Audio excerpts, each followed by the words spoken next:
In the first half of Bleach, Aizen is a devious, godlike manipulator whose treacherous cunning knows no bounds. But in the back half of Bleach, particularly the Thousand Year Blood War, he's still a grandiose manipulator to some extent.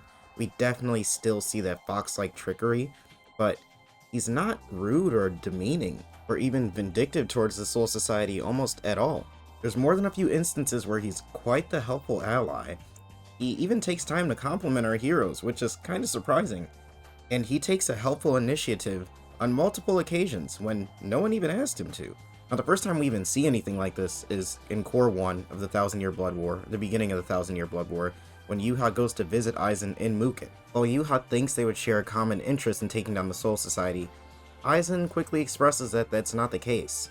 And at the same time, he also pulls off what can be viewed as a new technique on him. He messes with his sense of time without him directly showing the release of Kyokusoi Getsu. While there's no obvious release of Kyokusoi Getsu here, this can kind of be squared away by the statements Aizen made a while back when the Hogyoku merged with him, and he stated how the Hogyoku took away his need for a Zanpakuto, making them one and the same. So maybe he can just do it with eyesight and Ryatsu alone. Yet at the same time, mostly we had only seen illusion-type trickery from Aizen, but directly messing with someone's sense of time was actually quite a new thing. I don't really think that had happened before to almost anyone. And beyond that, no one even asked Aizen to do this, which is kind of the most interesting part. While it's well known that Aizen does not under any circumstance want to be ruled over, if he helped Yuha, he would be free from his 20,000 year prison sentence. And with him tricking Yuha and messing with his sense of time in that moment, he gave the Gotei 13 their only initial chance to really get things going.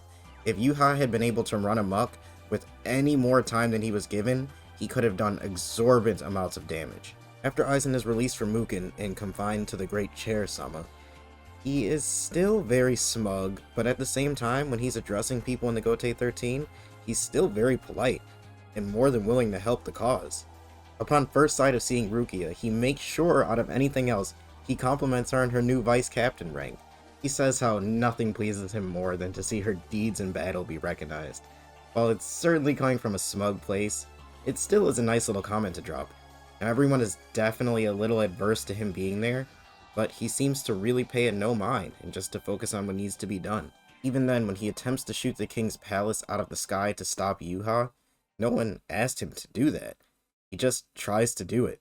While it's definitely under the guise of him trying to show off and flex a little bit, at this point, he's only done helpful things for the Gotei 13, and he really hasn't done anything against them. Now, we don't get as much Aizen as I would like in the Thousand Year Blood War, because he really isn't shown again until his direct confrontation with Yuha. And when Yuha does call him out for working with the Shinigami to stop him, Aizen simply says he doesn't like to be ruled over. It's not for the Shinigami's benefit. But after Ichigo and Aizen team up, and Ichigo delivers what they think is the fatal blow to Yuha, Aizen goes on to speak to Ichigo with so much respect, it's quite insane. More than I've ever seen him give anyone in the entire series, bar none. There's no smugness coming from Aizen, there's no regality. They're both just chill, like they're good friends. Aizen just gives him praise about how Ichigo is able to sense Kyokusoi Getsu and play off of it so flawlessly. After this, Yuha does get up for one final round, and he quickly engulfs Aizen with his powers. But it looks like Ichigo calls out Aizen's name in a way that almost makes him look concerned.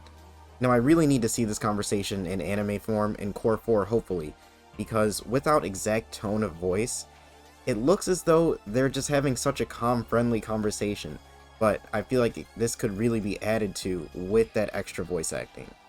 Now, we really don't see Aizen again until essentially the final chapter of the story, and he goes on to give a super sentimental speech about how Yuha was going to create a world without fear, but that world would not have been the ideal world because men need to have fear so they can keep on walking in the face of adversity and create something known as courage.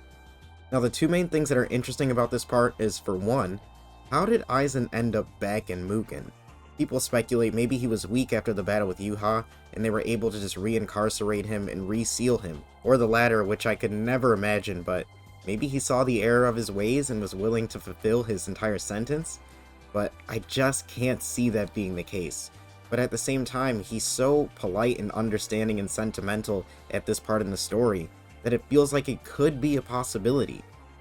And secondly, the way Aizen is speaking here is almost like he has respect for the Shinigami, and Aizen has not given respect to almost anyone in the entire book until this point. He was the same guy who was slashing the Espada when he felt as though they were just too weak and didn't compare up to him.